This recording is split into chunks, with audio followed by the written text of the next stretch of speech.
안녕하세요. DJ 사나입니다. 오늘의 사연 시작해 보겠습니다. 안녕하세요. 저는 30대 초반 박민주라고 해요. 저희 집은 돼지 축사를 하고 있답니다. 첫 소개가 좀 뜬금없이 파격적인가요? 전 아주 어렸을 때부터 돼지 축사집 딸이라는 것을 의식하며 살았기 때문에 제 이야기를 하기 전에 제 소개도 이렇게 시작하고 싶었던 것 같아요. 원래는 엄마 아빠 같이 운영하시던 거였는데 아빠가 일찍 돌아가시면서 엄마 혼자 여자의 몸으로 돼지 축사를 관리 운영하시며 저를 키우신 거거든요. 말만 들으면 저희 엄마가 엄청 억척스럽고 드센 사람이라고 생각하실 수도 있지만 저희 엄마는 누가 봐도 천생 여자인 사람으로 온화하고 차분한 성격을 가진 분이세요. 그런 성향이라도 생활력이 강하고 강단 있는 분이라고 할 수 있을 거예요. 그건 또 별개의 문제 아니겠어요? 제가 오늘 이야기하려는 것은 저희 엄마가 돼지 축사를 운영하신다는 것과 밀접한 관련이 있답니다. 제가 아직 나이가 어리긴 하지만 지금껏 살아오는 동안 제게 일어났던 모든 일들이 따지고 보면 엄마가 돼지 축사를 운영하신다는 것에서 자유롭지 않았던 것 같아요. 좋은 방향이든 나쁜 방향이든 말이죠. 제게 어떤 일들이 일어났던 것인지 한번 들어보시겠어요? 제가 이야기를 끝까지 잘 마무리할 수 있게 잘 들어주시길 바라는 마음으로 용기 얻어 시작할게요. 저희 엄마는 혼자서 돼지 축사를 운영하시면서 사람 하나라도 덜 쓰고 엄마가 할 수 있는 일은 엄마가 다 하려고 하는 사람이었고 그럴 작정으로 축사 바로 밑에 작은 집을 하나 마련해 바쁠 때는 거기서 먹고 자고 하며 일하셨어요. 엄마랑 제가 사는 집은 축사랑 거리가 좀 있었거든요. 축사 관리를 아무리 잘한다고 해도 어쩔 수 없이 냄새도 나고 그럴 수밖에 없었으니 축사 바로 앞에서 사는 게 사실 쉬운 일은 아니랍니다. 그러니 저희가 사는 집이 축사랑 아주 가까운 건 아니었고 그래서 축사에 딸린 집을 하나 따로 마련을 했던 거죠. 그렇게 엄마는 아빠 몫까지 해내며 돼지 축사를 운영하고 계셨는데 그렇다고 엄마 혼자 그 일을 다 할 수는 없었고 일하는 사람을 두긴 둬야 했어요. 그런데 험한 일 하려는 사람이 갈수록 줄어드니 나중에는 인도네시아에서 온 외국인 노동자들을 고용하기도 하고 그랬죠. 엄마는 그렇게 어려움 겪어가면서도 돼지 축사를 잘 운영해 오셨고 그렇게 절 키워주셨어요.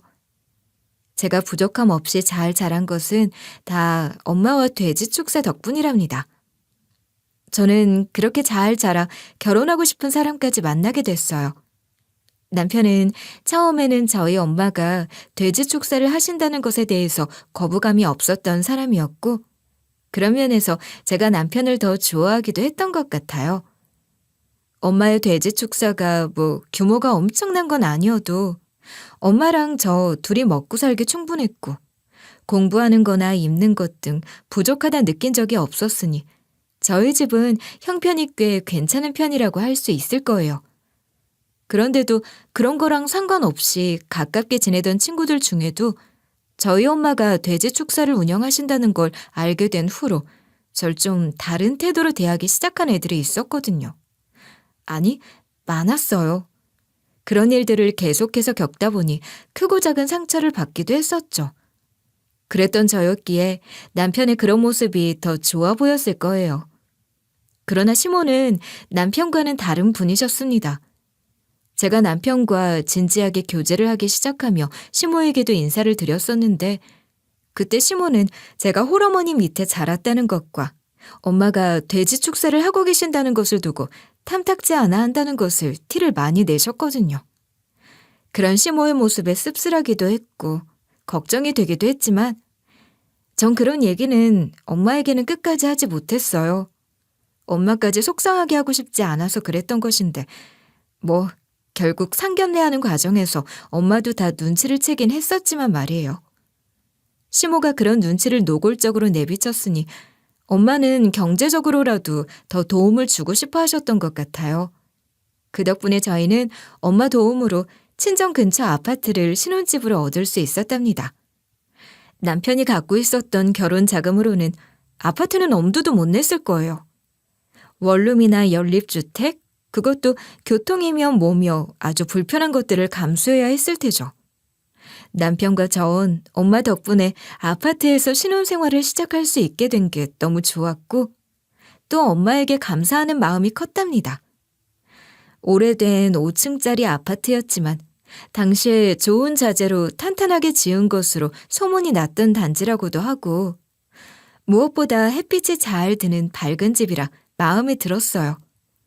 저도 회사에 다니고 있었으니 친정 가까이에서 살고 싶었는데 그만하면 꽤 마음에 드는 집이라 생각했었죠. 그런데 시모는 신혼집 보러 다닐 때부터 참견을 하더니 그 집을 계약하는 걸 끝까지 반대했었어요. 아무래도 집이 너무 오래됐고 좁지 않니? 신혼 살림이라도 기본적인 건 다 갖춰야 할 텐데. 그리고 금방 애가 생길지도 모르고 말이야. 애 낳아서 키우기에도 좁지 않아요. 괜히 집 넓으면 청소하기만 힘들죠 뭐. 저희는 이 집이 너무 마음에 들어요, 어머니. 시모가 문제 삼는 것들에 대해서 그게 전혀 문제가 되지 않는다고 합당한 설명을 아무리 해도 듣지 않는 걸 보면 시모가 그 집을 마음에 들어하지 않는 진짜 이유는 따로 있었던 것 같았어요. 친정 근처에 집을 얻는 것도 못마땅한 것 같았고 이왕 해줄 거면 넓고 좁고를 떠나서 조금 더 값나가는 집으로 해주길 바라는 것 같기도 했죠. 그러나 전 물론이고 남편 또한 친정엄마 도움 받는 것이 감사하기는 했어도 그걸 당연하다고 여기지도 않았을 뿐더러 편하게 생각하지도 않았기에 최소한의 도움만 받고 저희가 살면서 차츰 집도 늘려가자 했던 거거든요. 결국 저희는 시모의 반대에도 불구하고 그 집을 계약해 신혼집으로 삼았던 겁니다. 남편과 저의 신혼은 그렇게 시작됐고 시모가 더러 부담스러울 때도 있긴 했지만 남편이 중간 역할을 잘해준 덕분에 비교적 잘 지낼 수 있었어요. 또 남편이 저희 엄마에게도 참 잘했으니 저는 제 결혼 생활에 상당히 만족하고 있었다고 할 수 있을 거예요. 그런데 제가 결혼하고 2년째 되던 해에 시부가 믿었던 친구 보증 서준 것이 잘못되어 시부모 살던 집도 날리고 그걸로도 모자라 빚까지 지게 됐는데 그 와중에 시부가 다리를 심하게 다쳐 하던 일도 할 수 없게 된 거예요. 정말이지 엎친 데 덮쳐도 어떻게 이럴 수가 있나 싶은 거야. 뭘 어떻게 해볼 수 있는 게 하나도 없을 정도로 상황이 나쁜 것 같아서 걱정이 이만저만이 아니에요. 그럼 당장 사돈들이 길바닥에 나앉을 상황이라는 거야? 아, 세상에 어쩌다가 그렇게까지 된 거라니. 참 나쁜 사람들 많다고는 하지만 믿고 보증까지 서준 친구한테 뒤통수를 쳐도 분수가 있지. 아휴, 그러니까 말이야. 시댁 걱정돼서 나도 요즘 일이 손에 안 잡히는 것 같아요. 예, 민주야, 혹시 말이야. 에이, 아니다. 괜한 생각이야. 엄마, 무슨 말을 하려다 말아요. 얘기해봐요. 엄마랑 나 사이에 못할 얘기가 어디 있다고 그래. 그게 말이다. 우리 돼지 축사에 딸린 집이라도 내어드리면 너희 시부모가 들어와 사시려나? 네 생각은 어떠니? 정말? 엄마 그렇게 해주실 수 있어요? 근데 지금 거기 살면서 일하고 계신 분은 어쩌고. 그거야 내가 잘 얘기해야지. 그보다 돼지 축사에 딸려있는 집이라고 하면 혹시라도 네 시부모가 싫어할지도 몰라서 말을 꺼내는 게 조심스러워서 말이야. 너희 시모 가뜩이나 우리 집 돼지 축사하는 거 마음에 안 들어한다고 그렇게 티를 내는 사람이잖니. 에이, 엄마, 지금은 상황이 다르죠. 지금 이 상황에서 시모라고 그런 소리 하겠어요? 막말로 찬밥 더운 밥 가릴 처지가 아닐 텐데 엄마가 좋은 마음으로 사돈 돕겠다고 하면 감사하다고 하실 거예요.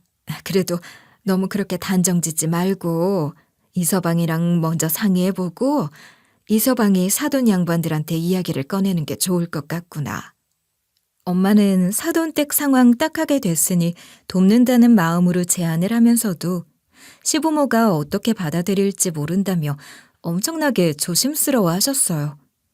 그래서 엄마 말씀대로 제가 남편에게 이야기를 해서 남편이 시부모님께 말씀을 전했는데 특히 시부가 너무나 고마워하시며 그 제안을 감사히 받겠다고 하셨던 거죠. 시모는 전 재산 다 날려먹은 시부에게 단단히 화가 나 있는 상황이었으니 그 상황에서도 저희 엄마에게 고맙다는 말보다는 시부를 탓하는 말을 더 많이 하긴 했으나 결국은 엄마 도움을 받게 된 것을 고맙다고 하기는 하시더라고요. 그렇게 시부모는 오갈 데 없는 상황이 되어 저희 엄마 돼지 축사에 딸린 집에서 지내게 되셨던 겁니다. 시부가 다리가 조금 불편해지긴 했으나 그래도 아예 움직이지 못하는 것은 아니니 축사에 딸린 그 집에 살면서 엄마 축사 일을 돕겠다고 하시더라고요. 공짜로 집까지 내어주셨는데 그 정도는 당연히 해야 하는 거죠. 뭐든 시켜만 주시면 열심히 하겠습니다. 아휴, 아무리 그래도 그게 그런 게 아니죠. 그 집 내어드린 건 그거고 축사 일을 하시게 되면 그 월급은 제가 따로 챙겨드릴게요. 어차피 일하는 사람이 필요한 상황이니 사돈들께서 맡아주시면 저는 너무 좋죠. 엄마가 그렇게 말씀을 하시니 시부가 눈물까지 흘리며 엄마에게 감사를 표하시더라고요. 그 모습을 보는데 저도 마음이 너무 아프고 눈물이 날 것 같았어요. 시부의 진심이 느껴졌기 때문일 거예요. 아유, 아닙니다. 보증금도 없이 공짜로 사는 것인데 그럼 월세라도 내게 해주세요. 월세만큼 제하고 월급을 주시면 그렇게 받겠습니다. 그러지 않으셔도 되는데 정 그렇게 하시는 게 마음이 편하시다면 그 뜻 존중하겠습니다. 그렇게 하는 걸로 하겠습니다. 고맙습니다. 아무리 사돈지간이라도 쉬운 일이 아닌데 이 은혜는 제가 꼭 갚겠어요. 두고두고 갚겠습니다. 시부는 그날 이후로도 그렇게 엄마에게 은혜 갚겠다는 말씀을 자주 하셨고 남편 또한 엄마에게 진심으로 고마워했고 그런 마음으로 엄마와 제게도 더 잘했어요. 그렇게라도 시부모가 지낼 곳이 마련되고 또 엄마 돼지 축사에서 일도 하시게 됐으니 큰 걱정 덜었다 싶었죠. 그러나 예고 없이 불행이 한 번 더 찾아왔고 그 불행은 훨씬 더 가혹한 것이었습니다. 말 그대로 어느 날 갑자기 시부가 돌아가신 거예요. 시부는 고혈압으로 쓰러지셔서 돌아가신 것인데 하필이면 시부가 쓰러진 곳이 엄마 돼지 축사였거든요. 그러셨으니 괜히 저나 저희 엄마 마음도 영 편하지가 않았어요. 그런 마음으로 장례 다 치르고 나니 엄마가 시모 혼자 집에 들어갈 것을 염려해 시모를 집에 모셔다 드리고 가자고 하셔서 저와 남편도 같이 가게 된 거예요. 그런데 집에 도착하자마자 시모는 갑자기 대성통곡을 하면서 이상한 말씀을 하시더라고요. 아이고, 내가 과부가 되다니. 이놈의 축사에 나쁜 귀신이라도 붙은 건 아닌지. 멀쩡하던 사람이 어떻게 그렇게 갑자기 간단 말이야. 아이고, 내 팔자야. 사부인, 참담한 심정이야 왜 모르겠습니까만 아무리 그래도 왜 멀쩡한 축사를 두고 그렇게 말씀을 하세요. 듣기 좀 그러네요. 그게 무슨 말씀이세요? 아니, 난 지금 남편을 잃었는데 그깟 축사 탓 좀 하는 게 그렇게 거슬린단 말입니까? 말 못하는 짐승이라도 그런 소리 함부로 하는 건 아니죠. 그런 나쁜 생각이나 기운 같은 것들은 다 전해지는 거라고 하잖아요. 그러니 괜한 말씀은 말아주세요. 그러니까 사부인은 지금 남편 잃은 저보다 이깟 돼지들이 더 중요하다 이 말씀이네요. 돼지들이 뭘 한다고 내가 이런 소리도 못한단 말입니까? 에? 벌써부터 과부됐다고 무시하는 거 아니냐고요. 아이고 세상에. 사부인, 무슨 말씀을 그렇게 하세요. 지금 제 말이 그런 소리가 아니잖아요. 저도 사돈일인데 안타깝고 가슴 아프지만 정성 들여 키우는 돼지들 있는 곳에서 안 좋은 소리를 하니 그러는 거잖아요. 그게 바로 날 무시하는 거지 뭐예요.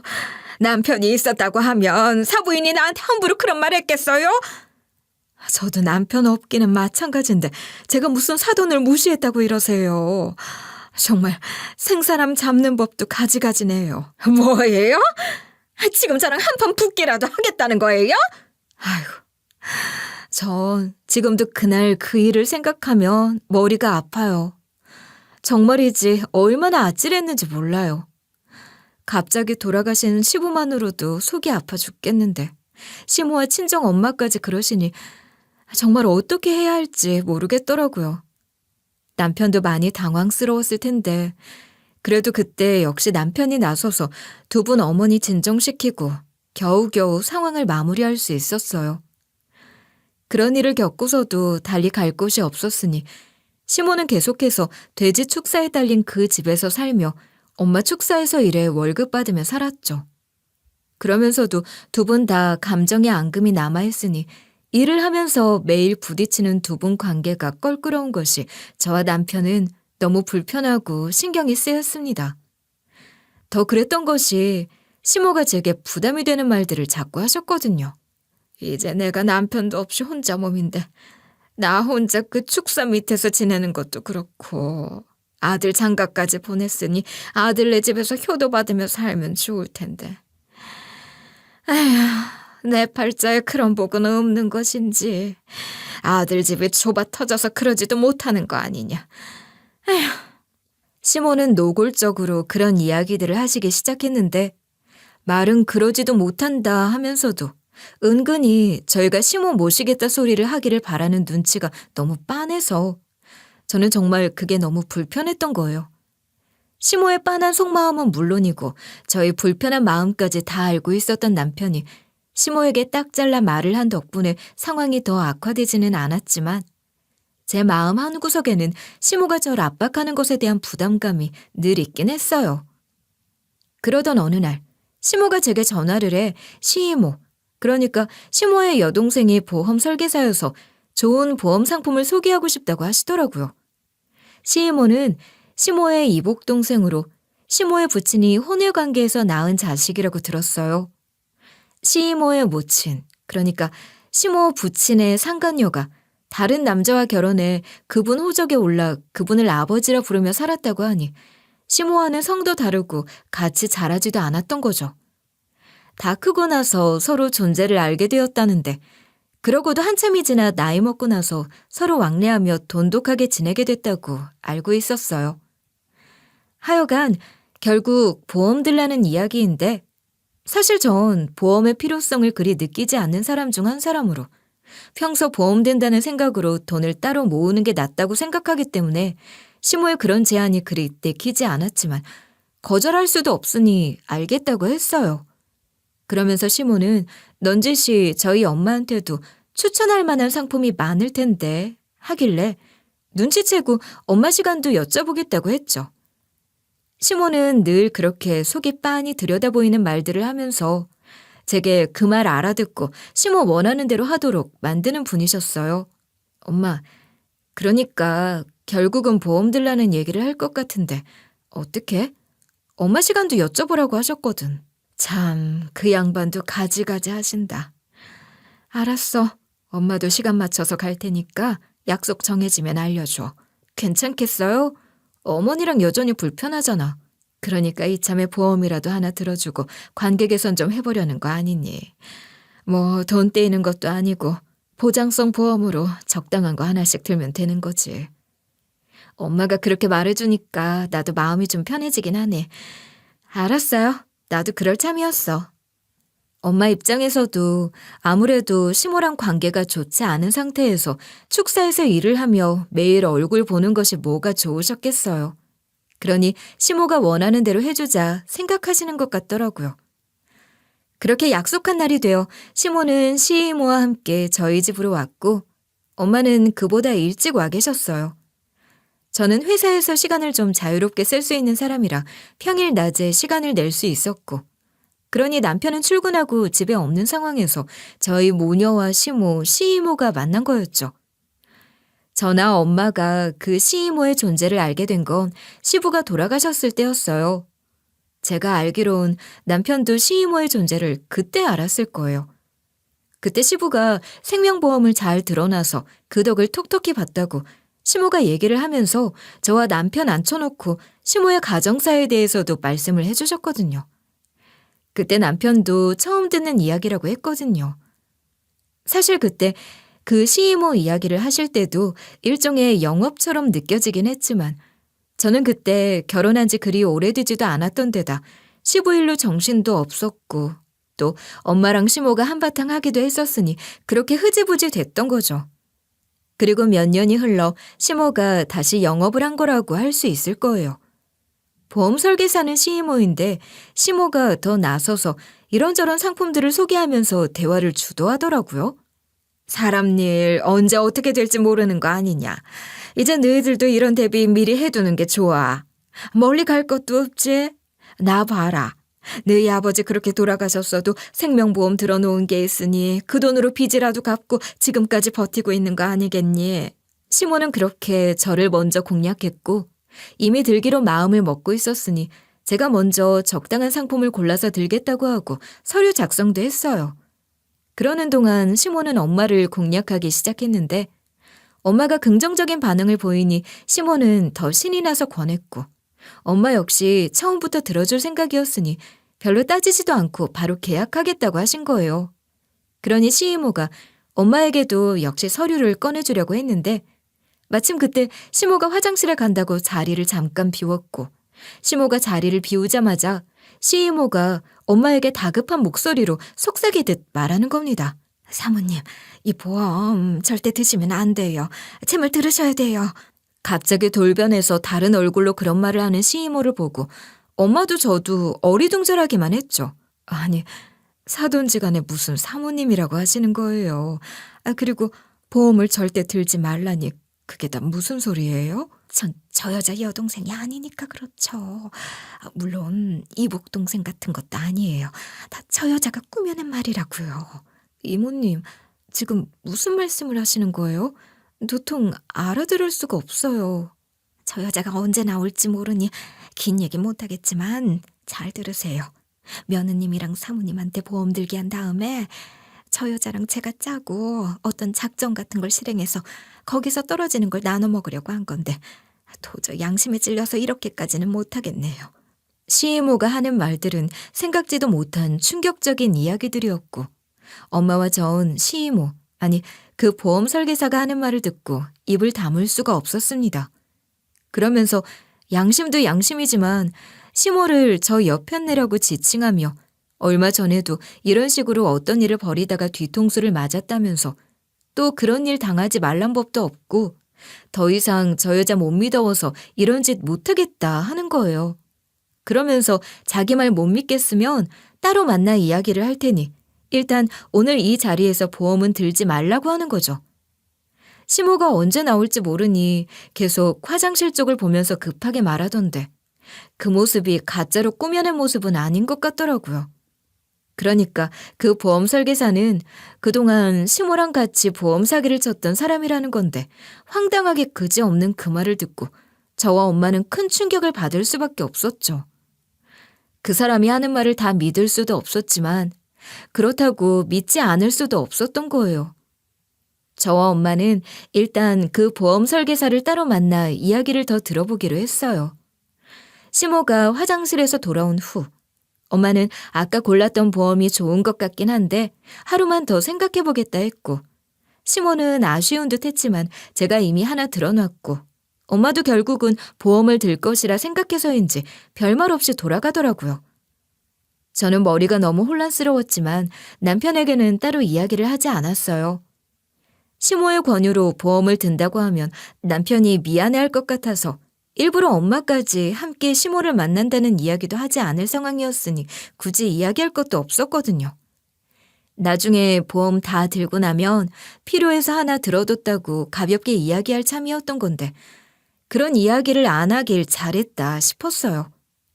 아직까지는 뭐라고 말하기 힘든 상황이니 일단 그 보험 설계사를 다시 만나 제대로 된 이야기를 들어본 후에 어떻게 할지 다시 생각하기로 한 거죠. 저와 엄마는 그 보험 설계사와 바로 다음 날 따로 만나서 자세한 이야기를 들었습니다. 이미 시모와 그 보험 설계사가 짜고 같이 보험 사기를 벌이던 사이라는 것을 짐작하고 있었음에도 불구하고 보험 설계사가 하는 말을 실제로 들으니 더 기가 차더라고요. 두 사람은 시모가 저희 엄마 축사에 들어온 이후 보험 설계사와 고객의 관계로 알게 되었다고 해요. 그때 그 여자가 친구들이 남편 이름으로 생명보험 드는 이야기를 하길래 자기도 하나 들 생각으로 소개받아 연락을 했다고 하면서 저를 찾았고 그렇게 인연이 시작됐어요. 그러니까 사부인이 먼저 연락을 했다는 거네요. 그렇죠. 제 발로 굴러온 고객인데 생명보험 하나만 팔기는 아깝잖아요. 저도 나름대로 수완 좋은 보험 설계사였는데 말이에요. 그래서 그 여자 앞으로 실손보장보험 같은 걸 하나 들어두라고 권했는데 그 여자는 형편이 그럴 여유까지는 없다며 사양하더라고요.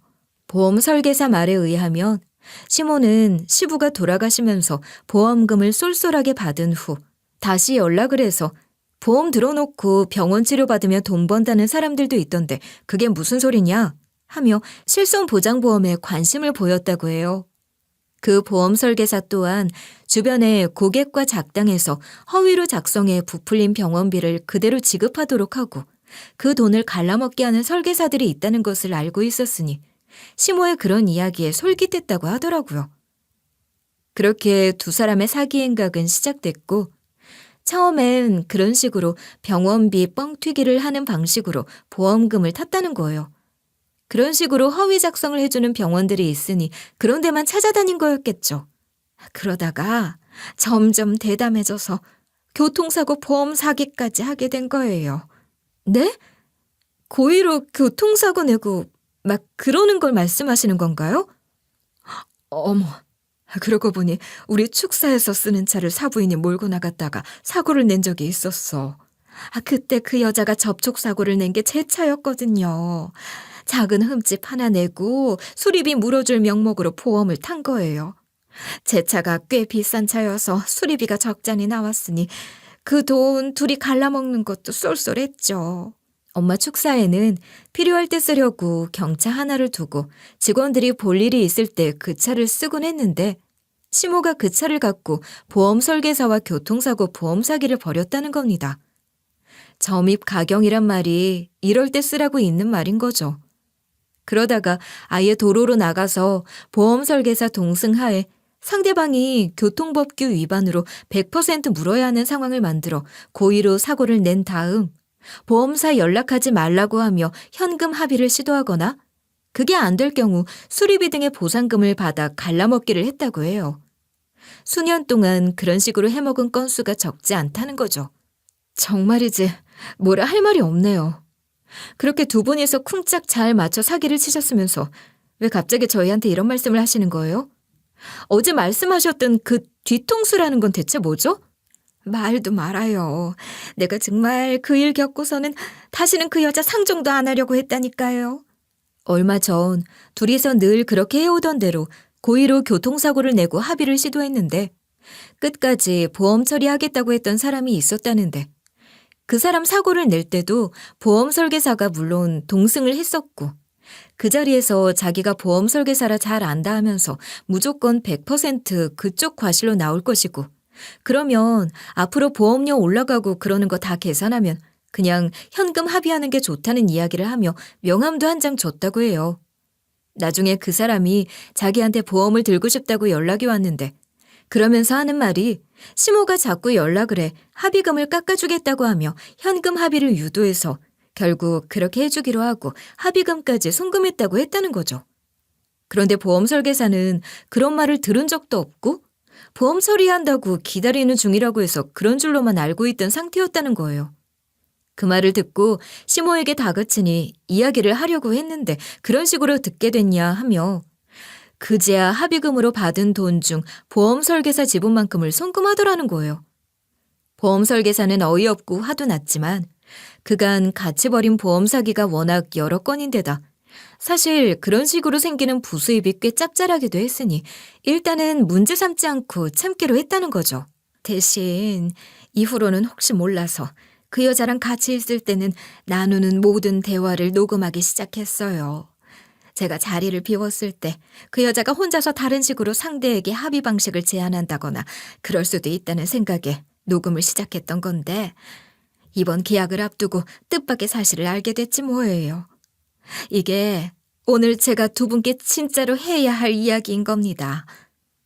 보험 설계사는 그러면서 그전까지와는 달리 사뭇 더 진지한 표정과 말투로 새로운 이야기를 하기 시작했어요. 그날도 보험 설계사는 시모와 함께 있으며 녹음기를 켜놨었고 자기가 잠깐 자리를 비운 사이 시모와 누군가가 통화하는 것이 녹음이 됐는데 그 내용을 듣고 기함했다는 거예요. 그러면서 엄마와 제게 직접 그 내용을 들어보시는 게 좋을 거다 하며 녹음된 것을 들려주더라고요. 보험 설계사가 틀어놓은 녹음 파일에 녹음된 목소리는 분명 시모 목소리였습니다. 이 망할 놈의 돼지 축사. 내가 여기서 지금 몇 년째 고생하는 거냐고. 이게 말이 돼? 아들이 이놈의 집안 사위인데 나는 남편 죽고도 아직 그 냄새 나는 곳에서 혼자 살아야 한다는 게 말이야? 누가 아니래. 내 말이 그 말이야. 남편도 저 세상 가고 저 축사만 없어지면 나도 좀 편하게 살 텐데. 안 그래? 이참에 보험 들어놓게 하고 며느리 안 싸던 다 있을 때 축사에 확 불이라도 질러야 하나? 그 정도면 보험금도 꽤 나올 거 아니겠어? 헤이, 그런 거야 내가 다 알아서 하는 거지. 일단 그렇게 보험금만 받으면 아들 잘 구슬려서 거기서 내 목 좀 챙기는 건 일도 아니야. 혼자 있는 지혜미한테 우리 아들이 그 정도도 안 하겠어요? 탐욕 가득한 시모의 그 목소리는 시모가 말하고 있는 그 엄청난 일들이 그냥 하는 말도 아니고 농담도 아니고 정말로 진지하게 그런 것들에 대해 생각한다는 것을 알게 해줬어요. 엄마와 전 그런 시모의 목소리를 듣고 너무 놀라 기겁한 것은 물론이고 너무 무서웠죠. 옆자리에 앉은 엄마 손이 떨리는 걸 보고 엄마 손을 잡아드렸는데 제 손도 엄마 손만큼이나 떨고 있었던 겁니다. 이런 이야기 해봤자 저한테도 타격이 크다는 거 저도 알아요. 일이 커지면 저도 처벌을 받을 수 있다는 걸 알면서도 이렇게까지 하는 건 이건 정말 아니라는 생각이 들어서예요. 보험 설계사는 그동안 고의로 교통사고를 내기도 했지만 가벼운 접촉사고 같은 것들이었는데 방화라니 이건 중범죄다 싶었대요. 그런 사건에 연루되고 싶지도 않고 시모가 점점 무서운 생각을 하는 것 같아서 자기도 무섭다고 하더라고요. 이제 이런 짓 그만할 때가 됐다 하면서 이렇게 털어놓는 이유를 말하던데 저라도 시모의 그런 목소리를 들었으면 그 보험 설계사처럼 했을 것 같았어요. 엄마와 나은 놀라 자빠지거나 무서워서 덜덜 떨어서는 될 일이 아니라고 생각하고 정신 바짝 차리자고 서로를 북돋웠어요. 그리고 그 시점에서는 남편에게도 사실대로 이야기를 하기로 했죠. 자기 엄마의 일이니 어떻게 생각하면 남편에게 더 중요한 일이라고 생각했고 엄마도 제 생각이 맞다고 해서 엄마와 함께 남편에게 저희가 알게 된 사실들을 다 이야기했고 그 녹음 파일도 들려줬어요. 남편은 너무나 괴로워했고 저와 엄마를 두고 자기 엄마가 그런 끔찍한 생각까지 했다는데 경악하며 분노했죠. 남편은 당장이라도 자기 엄마에게 달려가 따질 기세였는데 상당히 늦은 시간이었음에도 불구하고 엄마와 저 그리고 남편이 함께 시모를 찾아간 겁니다. 지금 저희가 시모한테 그런 예의 차릴 상황은 아니잖아요. 한밤중이거나 새벽이거나 아무 상관없었던 거죠. 시모를 찾아가는 차 안에서 엄마는 남편을 다독이며 진정하라고 했어요. 자네가 이렇게 흥분하면 자네 엄마가 제대로 된 말을 더 안 할지도 모르니 일단 안 싸던 말을 들어보기라도 하잔 말이야. 내 말 무슨 말인지 알지? 그렇게 저희는 마음을 단단히 먹고 시모를 만나 보험 설계사에게 받은 녹음 파일 틀어놓고 시모에게 들려준 다음 말했어요. 어머니, 이게 다 뭐죠? 이럴 작정으로 엄마랑 저한테 보험 들라고 하신 거예요? 제가 먼저 따지고 들었더니 시모는 당황하는 것 같으면서도 끝까지 발뺌을 하는 거예요. 아니, 이게 아니야. 보험 설계사 그년이 이간질하려고 드는 거란 말이다. 그 옆편 내가 뭐에 틀어졌는지 나한테 앙심을 품은 거라고. 앙심이든 뭐든 보험 설계사 욕만 하지 말고 사부인 입으로 직접 말한 이 내용에 대해서 제대로 된 해명을 해보란 말입니다. 시모는 아무 말도 하지 못했고 엄마는 그런 시모에게 이어서 말했어요. 그동안 도와주는 심정으로 축사에 딸린 집도 공짜로 내어주고 일자리도 줬던 것이었는데 당신 같은 사람은 그런 호의를 받을 자격도 없는 사람이네요. 당장 그 집 비우고 나가고 그렇게 질색하는 우리 축사에서도 더 이상 일할 것 없습니다. 엄마가 단번에 그렇게 단호하게 말을 하니 시모는 엄마 앞에 바로 무릎 꿇고 빌기 시작하는 거예요. 사부인, 나가라니요. 당장 갈 곳도 없는 거 아시면서 그러시면 어떡해요. 쫓아내지 말아주세요. 우리가 보통 사이인가요? 애들이 얽혀있는데 어떻게 이러시는 거예요? 시모는 그러면서 남편을 보고 호통치는 거예요. 넌 뭐하고 있는 거야? 엄마 쫓겨나는 거 구경만 할 참이야? 너도 여기 와서 네 장모님께 빌어야지. 여러 가지 의미로 시모는 참 대단한 사람이다 싶었어요. 어떻게 그 상황에서 제 남편에게 그렇게 당당하고 뻔뻔한 소리를 할 수 있을까요? 그동안 엄마가 한 말 때문에 진정하려고 애쓰며 감정 억누르고 있던 남편도 더 이상 참지 못하고 시모에게 소리를 지를 수밖에요. 양심이란 것도 없어요? 지금 엄마가 무슨 짓을 저질렀는데 그런 소리 하시냐고요. 난 장모님께 죄송해서 그런 말 못합니다.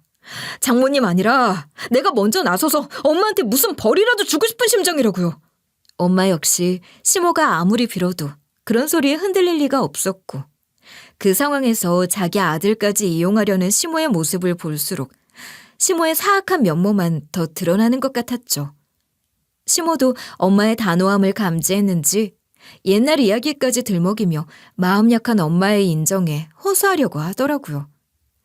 그러면서 돌아가신 시부 이야기를 꺼내던데 정말이지 어떻게 머리를 써도 그렇게 쓰는지 모르겠어요. 사부인, 저한테 이 축사가 얼마나 소중하고 의미 있는 곳인지 아시잖아요. 남편 그렇게 갑자기 보내고 눈물로 장사 치르고도 여기 계속 남아서 혼자 사는 것도 다 이 축사가 저한테 그만큼 중요한 곳이기 때문이에요. 기가 막혀서. 지금 돌아가신 분까지 들먹이면 제가 마음 약해질 거라고 생각하나 본데 어림없어요. 이해하고 싶은 생각도 없지만 정말 이제 상종 못할 사람이라는 생각밖에 안 드네요. 허튼 수작하지 마세요. 그런데 제가 가만히 시모가 시부 이야기를 하는 걸 듣고 있으니 문득 이상한 생각이 들었던 거예요. 전부터 궁금했는데 아버님이 어쩌다 축사해서 돌아가신 거죠? 그때도 그게 좀 이상하다 싶긴 했어도 그냥 넘어갔지만 이제 어머님 정체 다 알고 나니 더 수상하네요. 설마 그때도 어머님이 무슨 수를 썼던 거 아니냐고요? 그렇지. 맞아. 그때 보험금을 상당히 많이 받은 걸로 아는데 설마 그 돈 받으려고 그런 짓까지 벌인 거예요? 세상에, 정말이지 이렇게 무서운 짓을. 사람만큼 무서운 게 없다더니 세상에 이게 다 무슨 일이니. 남편도 제 이야기를 듣더니 이상하다 싶었는지 함께 시모를 다그쳤죠. 그랬더니 시모는 달달 떨면서 말을 더듬기까지 하더라고요. 아니야. 그건 정말 아니야. 난 정말 아무 짓도 안 했고 그날 일은 정말 사고였어. 그날따라 축사에서 냄새가 진동을 하는 것 같아서 내가 너희 아버지한테 돼지 축사에 가서 문 제대로 다 닫혔는지 확인하고 환기 시스템 작동도 잘 되고 있는지 확인해보고 오라고 한 것뿐이야. 그게 잘못은 아니지 않니? 아버님 돌아가신 시간이 새벽이었는데 그럼 그 새벽에 잠든 아버님 일부러 깨워서 그런 걸 시키셨다는 거예요? 심지어 아버님은 다리도 불편하셨는데 어떻게 그러실 수가 있어요? 냄새고 뭐고 그렇게 거슬렸으면 잠 깬 사람이 갔어도 됐던 거 아니에요? 그날 날씨가 너무 추워서 엄두가 안 났어요. 제가 추위를 좀 많이 타거든요. 서방 뒀다 뭐해요. 그럴 때라도 써먹는 거죠. 기가 막혔어요. 그 새벽에 잠든 시부를 억지로 깨워서 축사에 보냈다는 얘기를 하면서도 시모는 너무 당당한 거예요. 자기가 뭘 잘못했냐 이거죠. 그 얘기를 듣던 남편이 흥분해서 말했어요. 보나마나 아버지한테 발길질까지 해대며 내쫓다시피 돼지 축사로 보냈을 거야. 그전에도 내가 엄마가 아버지한테 그러는 거 보고 그러시지 말라고 했는데 그날도 그랬을 게 뻔하다고. 아버지가 보증 잘못 쓴 게 엄마한테 그런 꼴 당해도 되는 건 아니잖아. 아니 그래. 내가 좀 그러긴 했지만 절대로 내가 무슨 해코지를 한 건 아니야. 나도 너희 아버지가 하도 안 와서 축사에 가본 건데 가니까 이미 쓰러져 있었단 말이다. 너희 아버지 급성 심근경색이 온 게 내 탓은 아니잖아. 시모는 남편 말에 반박하지 못하면서도 여전히 자기는 잘못한 게 없다는 거였습니다. 시모의 그런 태도며 말들이 엄마와 저는 그저 어이없기만 했어요. 진짜 무슨 해코지를 한 건 아니라고 하더라도 그 겨울날 새벽에 자는 사람 깨워 내쫓듯이 돼지 축사를 보냈으면서 그곳에서 시부가 쓰러진 것에 대한 죄책감이라고는 1도 없다는 게 믿어지지 않을 정도였어요. 그게 지금 말입니까? 당신이 그렇게 하지 않았으면 박가사돈한테 그런 일이 생기지 않았을지도 모르는데 잘 자고 있던 사람 깨워 그렇게 내몰았던 것에 대해서 어떻게 그렇게 뻔뻔할 수가 있죠? 그 바람에 남편이 죽었는데 그게 아무렇지도 않아요. 하긴 그렇게 무서운 생각을 하는 사람이니 우리 모녀 축사에 넣어놓고 불지를 생각도 하는 거겠지. 엄마는 말을 하면서도 어처구니가 없다는 듯 한숨을 여러 번 쉬시더니 다시 한번 말씀하셨어요. 당신 같은 사람 더 이상 내 집, 내 축사에 둘 수 없으니 당장 짐 싸서 나가요. 내 귀한 돼지들이 당신 같은 사람 돌봄을 받게 할 수 없어요. 알겠어요? 정말이지 이런 쓰레기만도 못한 인간이잖아. 엄마가 험한 소리까지 하며 당장이라도 내쫓을 기색을 보이니 시모는 그제야 처음으로 자기가 잘못했다는 소리를 하더라고요. 사부인은 제가 잘못했어요. 다 제 잘못이고 다시는 그런 일 없을 거예요. 보험 같은 거 안 들어도 되고 저는 돼지 축사 일만 열심히 할 테니 그렇게 살 수 있게 해주세요. 부탁합니다. 시모가 아무리 눈물로 간청하며 사정을 해도 엄마도 저도 그런 시모의 말을 진심으로 들을 수 없었고 만에 하나 진심이라고 하더라도 그 마음을 받아줄 생각도 없었어요. 엄마는 일주일 기한을 줄 테니 어디라도 옮겨갈 곳 마련해서 옮기라고 했고 그 집에는 축사 관리할 사람 새로 뽑아서 들일 거니까 일 복잡하게 만들지 말고 집 비우라고 여러 번 강조했어요. 그렇게 시모한테 할 말하고 나오면서 남편을 포함해 저희들 모두는 아무래도 시부 일이 이상하다 하면서 조사해서 법적으로 처벌할 수 없는지 그런 이야기도 했어요. 그러나 이미 오래 지난 일이고 시부는 화장까지 한 상황에 조사를 하려고 해도 CCTV 같은 게 있는 것도 아니고 남아있는 증거 같은 게 전혀 없었던 거죠.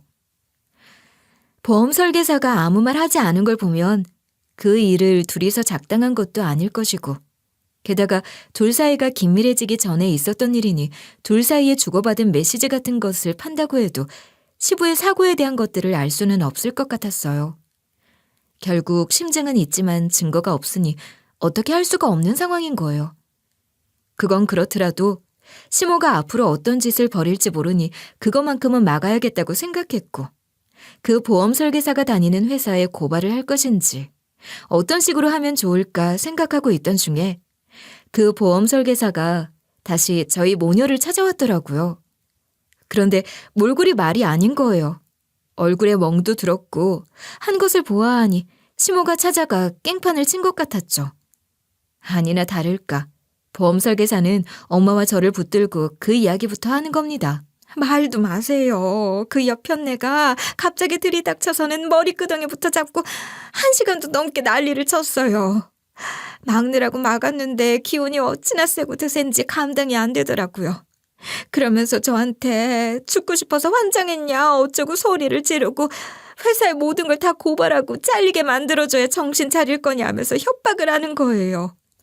기가 막혀서 같이 벌인 짓을 두고 어쩜 그렇게 한결같이 뻔뻔할 수가 있는 건지 모르겠네요.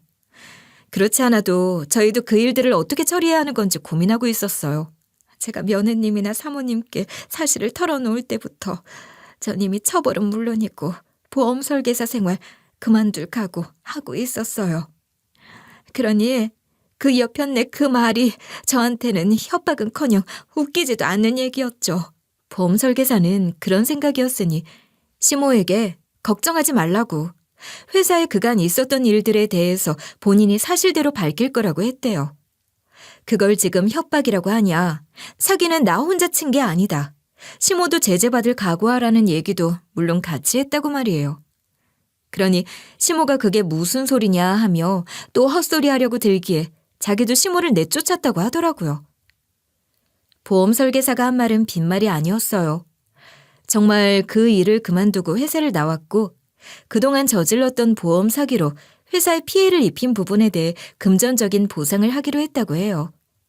물론 시모에게도 그 사실을 통보했고 제대로 되지 않을 경우 법적 절차를 밟을 거라고 했다고 하네요. 사실 보험 사기에 연루된 보험 설계사들에 대한 처벌이 엄중하지 않다는 것은 저도 알고 있죠.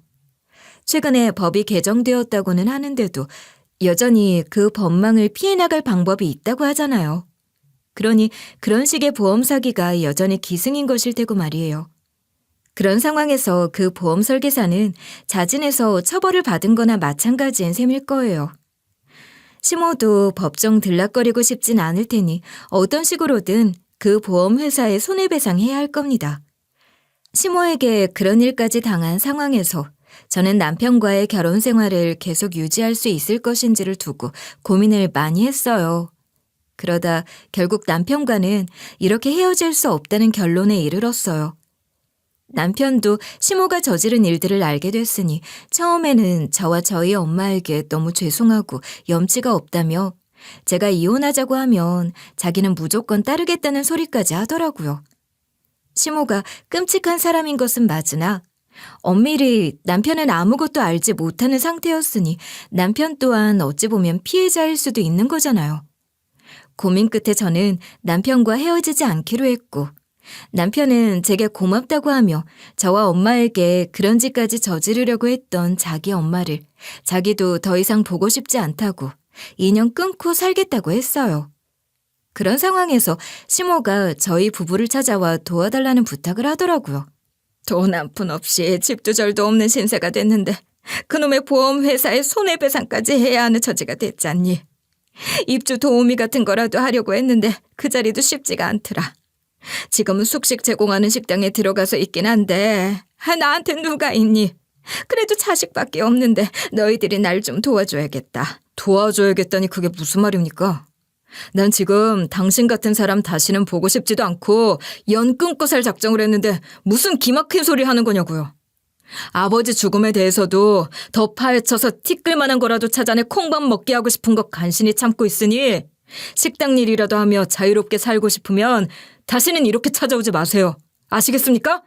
시모는 아들에게 마지막으로 호소해볼 작정으로 찾아왔던 것이겠으나 남편은 저와 엄마가 했던 것보다 훨씬 더 가혹하게 시모를 대했고 시부의 죽음에 대해서도 분노하며 시모를 비난하며 쫓아냈어요. 엄마는 돼지 축사 일을 할 새로운 사람을 들였는데 그 사람도 딱한 처지에 있는 사람이라 축사에 딸린 집을 그 사람에게도 무상으로 내어주시더라고요. 그러나 시모에게 당한 게 있으니 엄마도 이제 호락호락하게 사람을 쉽게 믿지는 않을 거라고 하시며 좋은 사람인 것 같지만 절대 방심하지 않고 잘 살필 거라고 하시네요. 저는 남편과 함께 시모로 인해 받았던 충격에서 헤어나고 회복하는 중이에요. 쉬운 일이 아니었으나 너무나 반갑게도 아이가 생겨서 그 기쁜 소식 덕분에 시모 일을 더 빨리 잊어가는 것 같아요. 남편은 물론이고 엄마도 너무 좋아하시고 물론 저도 너무 좋아요. 앞으로는 태교에 힘쓰며 좋은 생각만 하고 싶답니다. 그럴 작정으로 오늘 여러분에게 이런 이야기를 하면서 제 안에 혹시라도 남아있을 나쁜 생각들을 다 털어버리려고 한 거예요. 여러분, 제 이야기를 들으시면서 공감도 많이 하시고 그러셨나요? 여러분의 공감이 제게 큰 힘이 되기는 하겠지만 그보다 제 이야기를 듣고 여러분께도 위로나 위안이 되는 부분이 있기를 바란답니다. 저는 이렇게 이야기를 하는 것만으로도 이미 많이 가벼워졌거든요. 다시 한번 제 얘기를 들어주신 분들께 감사 말씀 전하면서 제 이야기를 맺으려고 해요. 여러분, 정말 감사합니다.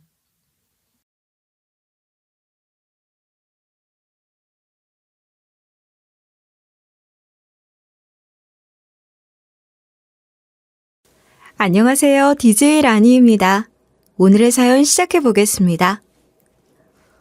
제가 오늘 보는 사연은 아주 기막힌 저의 출생에 얽힌 이야기입니다. 고아로 자란 저에게 가족은 일란성 쌍둥이 언니 한 명뿐이었어요. 저희 자매는 부모님도 가족도 없이 자랐습니다. 엄마 얼굴도 아빠 얼굴도 모르고 컸죠. 그래도 고아로 자란 다른 아이들에 비해 저희 자매는 운이 좋은 편이었어요. 어릴 때부터 저희를 예쁘게 봐주신 후원자분께서 적극적으로 지원을 해주셨거든요. 그 덕에 남부럽지 않게 배울 수 있었고 대학에도 갔고 공부하면서도 계속 지원을 많이 받았죠. 그렇게 지원을 많이 받은 덕분에 저희 자매는 무사히 잘 자랄 수 있었어요. 늘 전교 1등을 도맡아 할 만큼 공부를 잘하던 저희 언니는 의사가 됐고 어릴 때부터 몇 개 없는 옷을 어떻게든 리폼하고 믹스 매치에 꾸며 입길 좋아하던 저는 의류 사업을 시작했어요. 전 패션 디자인을 전공한 후 처음엔 도매 시장부터 시작해 조금씩 일을 확장해 가기 시작했고 30대 초반이라는 비교적 어린 나이에 제 브랜드도 낼 수 있게 되었어요. 대단히 이름을 알린 브랜드는 아니어도 꽤나 충성 고객들도 많고 나름 탄탄하게 순항 중이었죠. 사업을 시작하면서 제가 가장 크게 배운 게 있다면 그건 나 혼자만의 힘으로 이룰 수 있는 건 이 세상에 아무것도 없다는 사실이었던 것 같아요. 이 일을 시작하고 나서 주변 사람들의 도움을 참 많이 받았어요. 물론 제 발로 뛰어다니며 얻은 성과도 컸지만 주변 사람들의 도움도 정말 컸거든요. 전공 때 저를 예뻐해 주셨던 교수님들도 제가 처음 브랜드를 시작할 때 많이 도와주셨고 친하게 지내던 선배나 동기들도 도움을 줬고 도매 시장에서 일하면서 알게 된 아주머니 아저씨들까지도 다 제 사업에 큰 도움이 된 분들이었죠.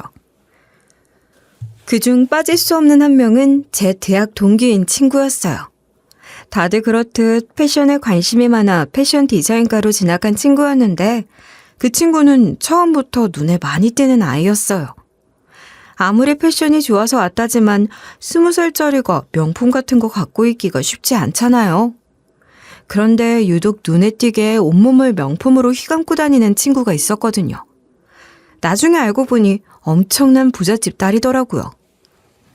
하지만 그렇다고 다른 친구들을 무시하거나 잘난 척을 하거나 하는 친구도 아니었고 제가 부모님이 안 계신 걸 알고 나서도 전혀 무시하거나 하는 티를 내지 않았죠. 오히려 저한테 여러모로 도움도 많이 줬고요. 옷이 좋아서 패디과 들어온 건데 난 그냥 옷 입는 게 좋은 거지 디자인을 하고 싶은 건 아닌 것 같아.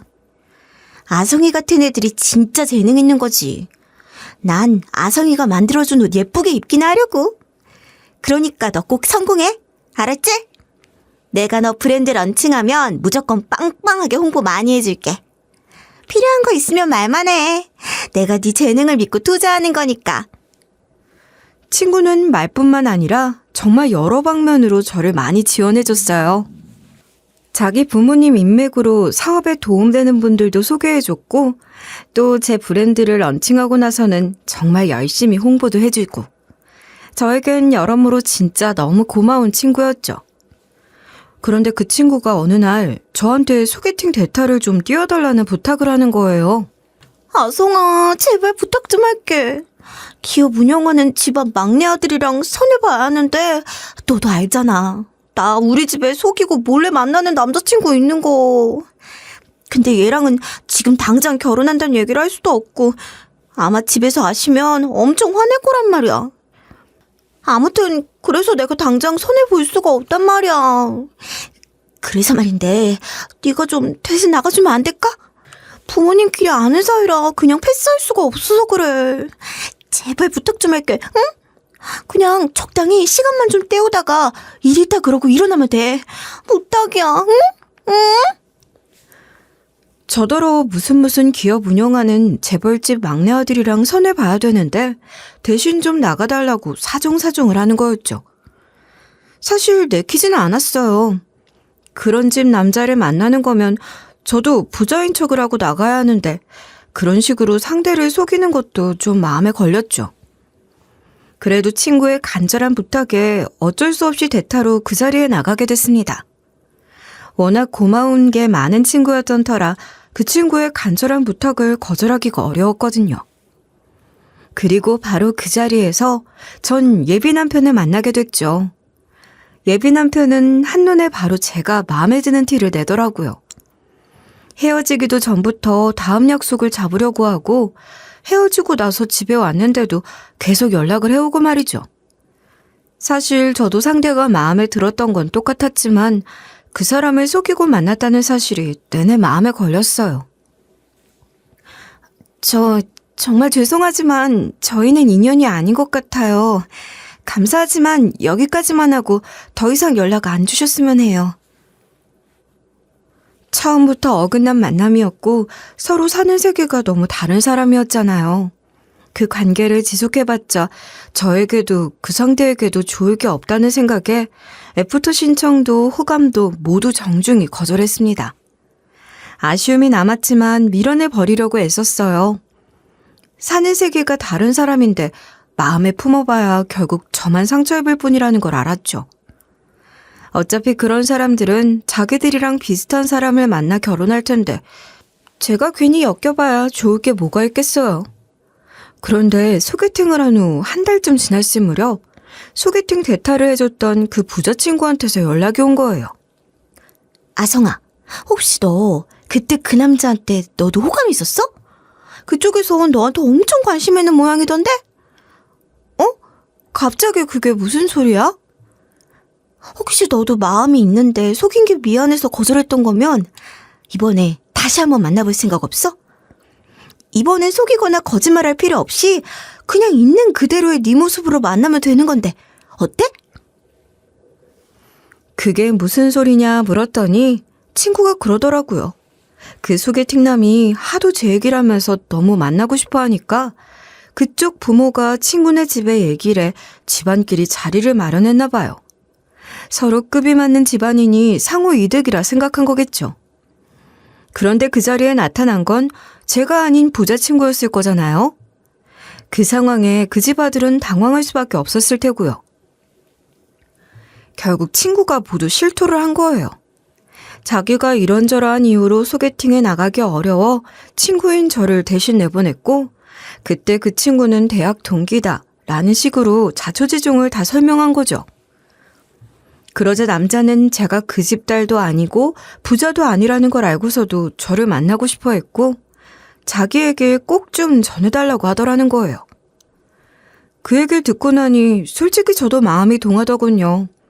저도 그 사람이 마음에 들었던 건 마찬가지였고 더구나 저를 속일 필요도 없으니 망설일 이유가 없잖아요. 결국 돌고 돌아 그렇게 저희는 다시 만나게 되었고 이번엔 연인 사이로 발전하게 되었죠. 하지만 사실 연애를 하면서도 내내 마음이 편하지만은 않았어요. 예비 남편에겐 일부러 연애를 시작할 때부터 저에 관한 모든 걸 진작에 다 털어놨었죠.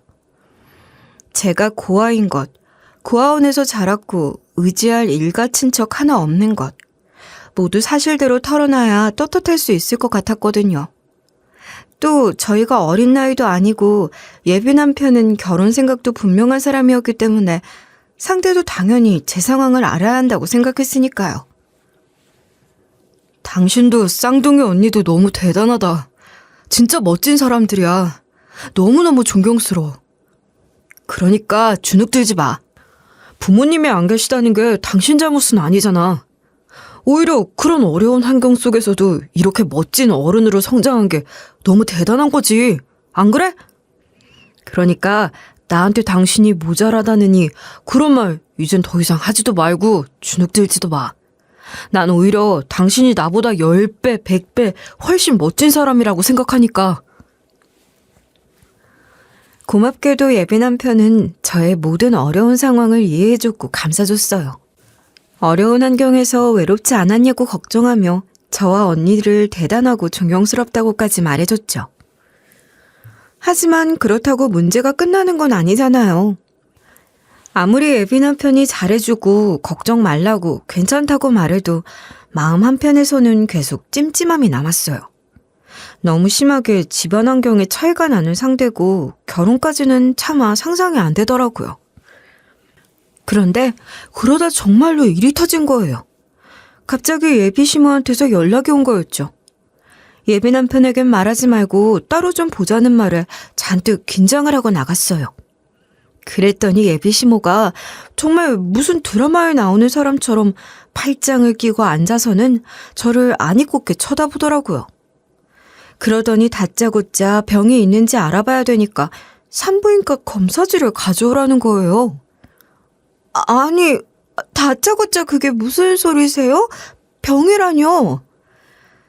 니들이 뭐 어차피 둘이 결혼할 생각은 아니지 않니? 9월의 천것에. 자기 주제를 알면 그런 생각은 못할 테고. 뭐 연애 정도야 가볍게 하는 거 막을 만큼 우리도 고리 타부는 사람은 아니다. 결혼할 엄두까지 내는 멍청이론 안 보이니 적당히 만나다 마는 거면 관여하지 않고 냅두마. 그래도 확실히 할 건 확실히 하는 게 서로 좋지 않겠니? 아니, 지금 대체 무슨 말을 하시는 거예요? 뭘 확실히 해도요? 제가 무슨 병이라도 있을 거라 얘기세요? 뭐 그건 모를 일 아니니? 우리 아들한테 괜한 병 옮기면 안 되니 확실히 하고 넘어갔으면 좋겠다. 별로 어려울 것도 아니지 않니? 병원 가서 검사지 하나 떼우면 그만인데 뭐. 내가 너 같은 여자애들 뭐 모를 줄 아니? 우리 윤성이야 뭐 쑥맥이라 제대로 된 연애도 한 번밖에 못 해본 놈이라 그렇지만 내가 우리 큰아들 키우면서 겪을 만큼 겪어봤다. 너 같은 것들이 어찌나 들러붙어선 엉겨붙고 질질질 집착을 해대던지. 나중에 가서 애뱉니 뭐하니 하면서 막 집착하고 우리 집안에 어떻게든 한번 발붙여보려고 하고. 너 같은 기집애들 아주 뻔하다 뻔해. 그래도 뭐 네 주제에 그런 엄두까지는 못 낼 테니 긴 말은 하느마. 그러니 그냥 종이나 한 장 떼어라 이 소리야. 너한테 무슨 병이 있는지 무슨 균이 있는지 그래서 행여라 우리 아들한테 옮기고 그러진 않을지 적어도 내가 그 정도는 알아야 하지 않겠어? 어디서 굴러먹다 온 애인지도 모르는데 그런 애가 우리 아들 집에 드나드는 꼴을 애미로서 어떻게 보냐 이 말이다. 예비 시모의 말에 정말 기가 막히고 치욕스럽더군요. 아니, 어떻게 사람한테 그런 말을 하실 수가 있어요? 제가 뭐 있을 수 없는 병이라도 갖고 다니는 사람처럼 말씀하시네요? 이것 보세요. 사람한테 모욕을 주는 것도 정도가 있는 거예요. 지금 다짜고짜 불러내서 무슨 짓이세요? 어머? 이거 말하는 것 좀 뭐게? 누가 보면 내가 전혀 없는 말 지어내는 줄 알겠다 아주. 왜? 그 지난번에 보니 우리 아들 집에 드나들더구만. 내가 몰랐는 줄 아니? 결혼도 안 한 처녀가 혼자 사는 남자 집에 번질나게 드나들고 거기다 잠까지 사고 가는 걸 보면 알만하지 않니? 다른 남자랑은 그런 짓을 안 했을지 누가 알아? 그러니 검사지 가져오라 이 소리다. 네가 떳떳하기만 하면 못 가져올 거 없지 않니? 저는 그래도 최대한 잘 보이고 좋은 모습 보이려고 신경 써서 나갔는데 그런 모욕을 당하니 진짜 너무 화가 나더라고요. 웬만하면 참으려고 했는데 결국 못 참고 화를 내고 말았죠. 네, 맞아요. 그래요. 말씀하신 대로 저 부모도 없고요. 가진 것도 그쪽 집안에 비하면 한참 없는 사람이에요. 그렇다고 나한테 이런 식으로 함부로 해도 된다는 얘기는 아니거든요. 아들이 성에 안 차는 여자 만나는 게 열받아서 일부러 모욕 줘서 쫓아버리려고 한 건지 아니면 진심으로 하는 소리인지 모르겠지만 그 어느 쪽이든 그런 태도는 윤성 씨한테는 도움이 안 될 것 같네요. 그 사람한테 저 정남이 제대로 떨어졌거든요. 그러니까 앞으로는 신경 쓰지 마세요. 아주 고맙네요. 그렇게 화를 내버리고 먼저 자리를 박차고 나와버렸죠. 그러고는 예비 남편에게 곧장 찾아가 나 더는 당신 못 만나겠다고 통보를 해버렸죠. 당신 어머니가 날 어떤 식으로 모욕했는지 알아? 난 진짜 이런 취급까지 받아가면서 당신 만날 생각은 없어. 내가 그 순간 꼭 무슨 벌레라도 된 기분이더라? 어디 내보일 만큼 잘난 건 아니어도 난 나름대로 진짜 열심히 떳떳하게 살아왔어. 근데 내가 왜 그런 취급을 받아야 해? 당신 엄마한테 가서 전해. 나랑 헤어졌고 다시는 엮일 일도 없을 거라고. 전 진짜 그 순간 그냥 이 사람이랑 헤어지겠다는 생각이었어요. 어차피 제가 좋아 매달린 관계도 아니고 헤어져봤자 상관없다고 생각했으니까요. 저는 달려오는 예비 남편을 남겨두고 택시를 타고 와버렸고 연락도 받지 않았어요. 그러자 예비 남편이 집까지 달려와 저한테 용서해달라고 애원을 하더군요.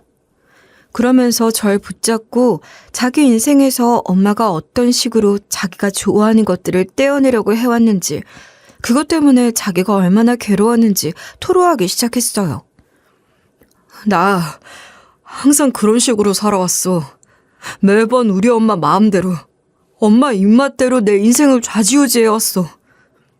어릴 때 친구들도 골라 사귀게 만들고 집안 형편이나 학교 성적, 엄마 마음에 안 드는 게 있으면 그 친구들한테 말도 안 되는 말들로 모욕감 줘서 멀어지게 하고. 당신도 얼핏 예상했을 수 있겠지만 나한테 꽤 오래 만난 여자친구도 있었고 내 첫사랑이었지만 그 첫사랑과도 그런 식으로 헤어졌었지. 그때의 후회가 얼마나 컸는지 몰라. 나 이제 2번 다시는 엄마 때문에 나한테 소중한 걸 놓치고 싶지 않아. 이번엔 엄마한테 맞서 싸우든 호적이 파이는 한이 있든 무슨 일이 있어도 내가 당신 꼭 지킬 거야. 절대 예전처럼 비겁하게 숨어버리지 않을 테니까. 그러니까 제발 당신도 나 버리지 말아줘. 부탁이야.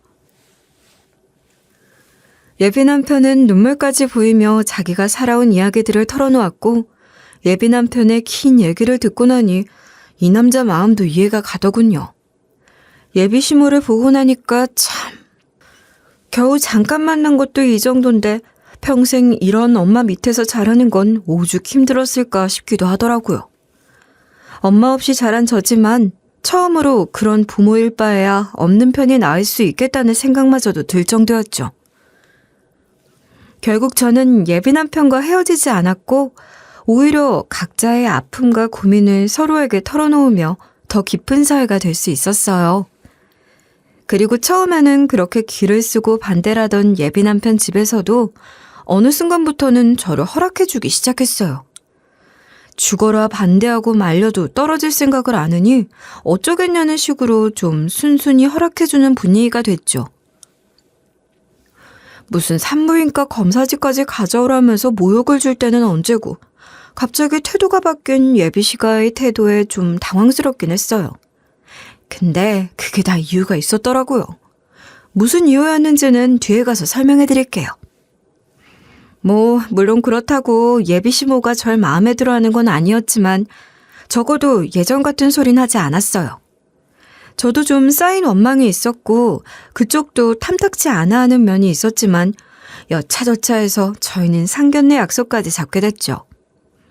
제 경우엔 부모님이 안 계시니 저희 쪽에선 저와 쌍둥이 언니만 둘이 나가게 됐고요. 그리고 마침내 상견례 날이었어요. 상견례 자리에서 예비 시모는 기어이 또 제 속 뒤집는 소리를 해대더군요. 너 그거 알지?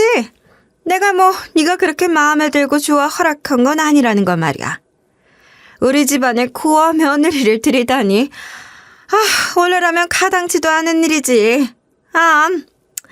그런데 유성이 저놈이 그렇게 죽고 못 산다고 하니 내가 정말 큰 마음 먹고 허락해 준 거다. 우리 집안 같은 데서야 있을 수 없는 일이지. 그러니 항상 감사하며 살아라. 지난번에 보니 고분고분한 성질머리는 아니긴 하더라만. 하면서 사람 열불나게 만드는 거예요. 예비 신랑이 옆에서 그런 식으로 말씀하지 마시라고 자제를 시키려고 했지만 예비 시모는 아랑곳 않았죠. 하지만 성질이라면 저희 언니도 한 성질 하거든요. 이봐요. 나 참, 내가 그렇잖아도 내 동생이 그딴 취급 당하고 온 집에 시집 간다기에 굳이 그럴 필요 있나 하고 말렸지만 그래도 임서방이 착하고 성실해 허락해 준 건데 누군 그쪽 집안이 다 마음에 드는 줄 알아요? 뭐요? 아니, 젊은 처자가 말하는 꼴 좀 보게? 아니, 그러면 그쪽에서 우리 집이 마음에 안 들면 뭔데? 그걸 몰라서 물어요? 좋게 좋게 인사하자는 상견례 자리까지 와서 그딴 식으로 말하는 집에 동생 시집 보내고 싶은 언니 있으면 나와보라 그래요. 나 참 기가 막혀서 정말. 당신이 뭘 안다고 그딴 식으로 함부로 말을 놀리냐고요. 우리가 고아라서 그렇게 마음에 안 들어요? 그래요. 우리 둘 다 고아로 컸어요. 그치만 우리 둘 다 자수성가했고 하늘 우러러 부끄럼 한 점 없이 살아왔어요. 당신이 뭔데 내 동생에 대해서 함부로 말하는 건데요? 아니, 고아인 게 뭔 자랑거리라고 이렇게 당당해들? 나 참 어이가 없네. 아니 얘, 내가 뭐 잘못 먹은 거니? 아님 세상에 말쓰인 거니? 고아가 살던 집에 시집 오면서 뭐가 이렇게 당당해? 결국 양쪽이 모두 소리를 높였고 예비 시모와 언니 사이에서 한바탕 고성이 오갔죠. 그리고 그 순간 누군가 쾅 하고 문을 열며 들어섰어요. 누가 고아야? 멀쩡하게 친부가 이렇게 살아있는데! 포효를 내지르며 들어선 건 다름 아닌 저희 자매의 친부였습니다. 아니, 느닷없이 친부가 갑자기 어디서 나타났냐고요? 그 일은 상견례 일주일 전으로 돌아갑니다. 사실 그날 저는 저희 자매를 오랫동안 후원해준 후원자분을 찾아갔었어요. 평소에도 가끔 찾아뵙곤 했었는데 인생에서 결혼이라는 큰일을 앞두고 있으니 마땅히 찾아뵙고 인사를 드려야겠다 싶었죠. 아이, 조그맣던 네가 시집을 다 가고 이거 세월이 참 빠르구나. 빨라. 다 후원자님 덕분이에요. 아시죠? 아이, 내가 뭘 했다고. 니들이 잘 커준 거지. 참, 결혼하면서 이것저것 필요한 것들도 있을 테고 가족들 손길에 필요한 부분들도 있을 텐데 내가 도울 건 없니? 다른 건 괜찮고요. 저희 결혼식 때 혼주석에 모시고 싶은데 와주실 수 있으세요? 그럼 당연히 가야지. 가고 말고. 내가 아니면 또 누가 네 손잡고 입장을 하겠니? 그렇게 후원자분이 운영하는 회사 사무실에서 커피를 마시며 이야기를 나누고 있는 와중이었어요. 갑자기 웬 남자가 들이닥치더니 씩씩대며 들어와서는 후원자분의 멱살을 잡는 거예요. 형이 감히 나를 속여? 왜 그랬어? 왜 내 딸 죽었다고 거짓말했냐고? 왜 그딴 거짓말로 멀쩡히 살아있는 내 딸 얼굴도 못 보게 한 거냔 말이야? 그러면서 소리를 지르는 거예요. 후원자분은 저와 차를 마시며 무방비로 앉아있던 상태에서 너무 순식간에 일방적으로 습격을 당한 거라 위협적인 상황처럼 보였고 그 광경을 그냥 가만히 보고 있을 수가 없어 제가 그 남자를 뜯어 말렸죠. 아니, 다짜고짜 들어와서 이게 뭐 하는 짓이에요? 무슨 상황인지 모르겠지만 일단 진정하고 말로 하세요. 이것 좀 놓으시고요. 제가 나서서 남자를 뜯어 말리자 갑자기 그 남자가 절 세게 밀쳐버리는 거예요. 그 탓에 전 곧장 바닥에 널브러지고 말았죠. 그리고 그 순간 후원자분이 놀라 저를 일으키며 말씀하셨죠. 이래서 말 안 한 거다. 네가 이따위로 구는데 어떻게 말을 하겠니? 지금도 넌 자기 딸을 이딴 식으로 대하고 있는데 그런 네가 이제 와서 양심도 없이 아버지 노릇이라도 하고 싶다 이 소리야? 후원자분은 소리쳤고 이게 대체 무슨 소리인가 싶었죠. 그 상황이 납득되지 않았어요. 어리둥절해하는 저를 앉힌 후 후원자분과 진정한 남자도 자리에 앉았어요. 그리고 후원자분은 이야기를 들려주기 시작했죠.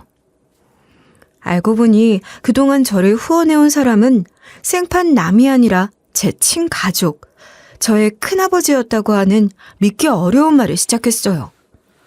언니와 저는 지금껏 가족 하나 없이 살아왔다고 생각했는데 그게 사실이 아니었던 거죠. 집안의 막내인 저희 자매의 친부는 대학 신입생 때 사고를 쳐서 계획 없이 아이를 가졌고 저희 할아버지 할머니가 여자 쪽과 상의해서는 언니와 저를 고아원에 보내버렸다고 하더군요. 친부와 친모는 자기들의 마음대로 태어나게 해놓고는 책임도 지지 못하고 그런 식으로 무책임하게 저희 쌍둥이를 버려버린 거죠. 그나마 그 집에서 유일하게 제정신을 가진 사람으로서 차마 너희를 그냥 둘 수가 없더구나. 그래서 고아원에 있는 너희의 후원자가 되기로 한 거다. 가족이란 걸 미리 밝히지 못해 미안하다. 하지만 차라리 너희가 모르는 편이 나을 거라 생각했다. 지금 봐서 알겠지만 너희에게 짐만 될 게 뻔한 사람들이야. 그리고 밝히지 않는 게 최선이라 생각했어. 하지만 너희에게 거짓말을 하고 있다는 사실은 늘 두고두고 나에게도 무거운 짐으로 남았다. 후원자, 아니 저희의 큰아버지는 그간 그 비밀을 숨겨온 이유를 말했습니다. 실제로 고아원에 저희를 맡긴 뒤 저희의 친부는 계속해서 사고만 쳐대고 살았던 모양이더군요. 결혼하라는 집안의 닥달에도 남자는 70에도 애가 질 수 있다면서 선자리에서도 퇴짜만 놓았던 모양이었어요. 자기는 50대 때 결혼해서 20대 어린 여자랑 결혼할 거라는 둥 되도 않는 큰 소리를 치면서 살았다고 하더라고요.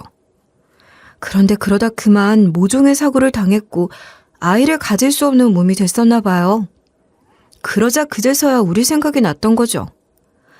뒤늦게서야 자기 혈육을 찾고 싶다며 저희 쌍둥이 자매를 찾고 싶다고 친형인 큰아버지에게 얘기를 한 모양이었죠.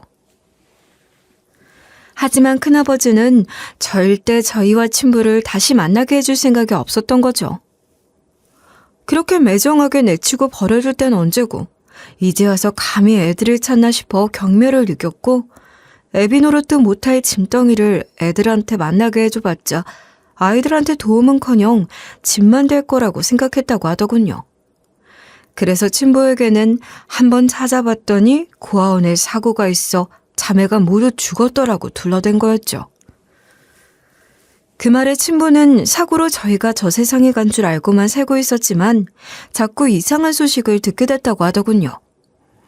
친부가 우연히 오랜만에 어린 시절부터 알고 지낸 아는 형을 만났는데 이 사람은 큰아빠랑도 아는 사이이기도 했었나 봐요. 그 지인은 다시 미국에 돌아갈 예정이었기 때문에 출국하기 전에 같이 술이나 한잔 하자고 해서 자리를 만들었던 모양이죠. 원래는 큰아버지도 그 자리에 참석할 예정이었지만 큰아버지에게 급한 일정이 생겨 친부만 나가게 됐던 거고요. 술자리 분위기가 어느 정도 무르익자 친부는 술에 취해 예전에 사고쳐서 낳았던 자기 딸들을 수수만한 이야기를 했다고 하더군요. 형한테 알아봐달라고 부탁했었는데 죽었다고 말하더라. 형, 나 이제 평생 씨도 못 남기고 죽게 생겼어. 참, 사내 새끼로 태어나서 내 씨 하나 못 남기고 저 세상에 간다고 생각하니까 뭐 이런 연명할 게 다 있냐. 형, 나 진짜 억울해. 그렇게 됐구만.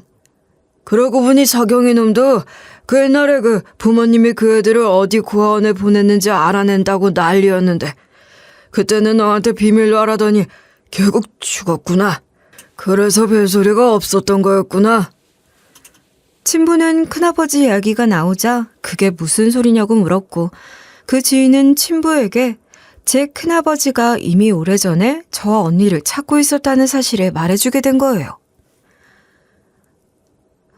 너희 부모님들이 그 애들을 어느 고아원에 보냈다는 건 아는데 어디 고아원에 보낸 것까지는 모르니까 그 애들이 있는 고아원을 찾으려고 혼자 뒤에서 조사를 많이 했던 걸 기억하거든.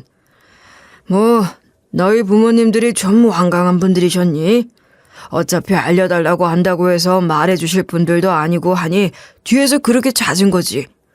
그때 말이야, 사실 서경인 자기가 네 딸들을 찾고 있다는 사실을 너한테 말하지 말아달라고 부탁했거든. 그 뒤에 일이 어떻게 돼가고 있는지 궁금하긴 했는데 서경이 놈도 별소리가 없더라고. 민감한 이야기다 보니 내 쪽에서 먼저 물어보기도 그래서 그냥 내버려뒀는데 그게 지나고 보니 아이들이 이미 세상을 떠나서 그런 거였다고 하니 이해가 되는구나. 그런데 그 말을 들은 친부는 묘한 느낌이 들었다고 하더군요. 친부는 당연히 자기가 부탁해서 저와 언니를 그때부터 찾게 된 줄 알았는데 이미 한참 전 저희가 갓난쟁이 아기였을 적부터 큰아버지가 저희를 찾고 있었다고 하니 뭔가 이상하다는 생각이 든 거죠. 큰아버지는 왜 자기에겐 전혀 그런 내색을 안 했는지도 의아했을 테고요. 그리고 곧 머릿속에 이런 생각이 떠올랐다고 하더군요. 그 애들이 정말 죽은 게 맞긴 한 걸까? 일부러 찾아놓고 모른 척하는 건 아닐까? 라는 생각이 말이죠. 큰아버지는 평소 가족들과 연이 끈끈한 편이 아니었고 가족들 몰래 독단적으로 일을 처리하는 경우가 많았나 봐요. 대충 들어보니 가족들 수준이 알만하긴 하더라만 어쨌든 그렇게 곤란한 일들을 남들에게 말하지 않고 뒤에서 조용히 처리하고 나는 성격이었고 같이 자라면서 그 성정을 알고 있었던 친부는 점점 의심이 자라났던 모양이었죠. 그래서 직접 저희 자매의 생사 여부에 대해 몰래 조사해보기 시작했고 오래 찾아 헤맨 끝에 저희 자매가 살아있다는 사실을 알게 됐던 거였어요. 그리고 그 사실을 알고는 자기를 속였다며 따지러 온 상황에 또 하필이면 마침 제가 그 자리에 같이 있었던 거였고요. 우리 딸, 내가 사진으로만 봤더니 널 이렇게 알아보지도 못했구나. 너무 예쁘게 잘 커졌다. 그래, 네 이름이 아성이라고? 아니, 말하니? 아휴, 내 딸 미안하다. 애비가 정말 미안하다. 친부는 제가 딸이라는 사실을 알게 되자 갑자기 태도가 180도 돌변하면서 내가 사진으로만 보니 못 알아봤다. 너무 예쁘게 잘 커졌다 하며 지랄을 떨기 시작하더군요. 하지만 조금도 반가운 마음은 들지 않았어요. 이미 첫눈에 이 사람의 형편없는 성질머리와 무능함이 다 간파될 정도였고 특히나 저희를 오래 후원해 오신 후원자였던 큰아버지의 설명도 있었으니 달가운 마음이 들지 않더라고요. 그 모든 사실을 알게 된 후 저희 자매는 혼란에 빠졌어요. 후원자분이 우리 큰아버지였다는 것도 친부가 멀쩡히 가까운 곳에 살아있었다는 것도 그리고 원래라면 우리 친가여야 할 그 집안이 결코 못 사는 형편이 아니고 오히려 부잣집인데도 우리를 버렸다는 사실까지. 그 모든 게 다 저희에게는 한 번에 소화되기 힘들 정도로 충격적이고 놀라운 소식이었죠. 그렇지만 친아빠의 존재가 전혀 달갑진 않았어요. 그 인간 뒤늦게 우리를 찾은 것도 어차피 몸 망가지고 애도 못 가지게 되니까 그런 거 아니야?